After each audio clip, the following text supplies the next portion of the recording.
Frebot, Josef Stránsky a Daniel Doleček. Amat Čabarin bol jediným strelcom izraelského tímu v zápase, takže Česi končia v Galante napokon na 3.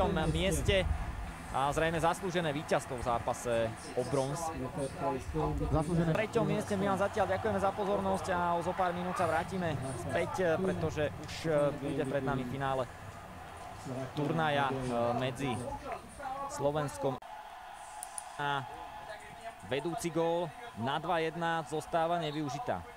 Tak to bolo veľmi smolný moment, pretože jemu vlastne zavadala tyčka v tom zakončení, áno.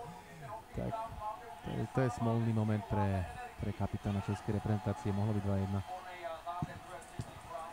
Českú gólovú radosť zastavila Žrť, ale na opačnej strane, respektíve o zo pár sekúnd, je to predsa už len gól na 2-1. Josef Stránsky posiela Česko do vedenia.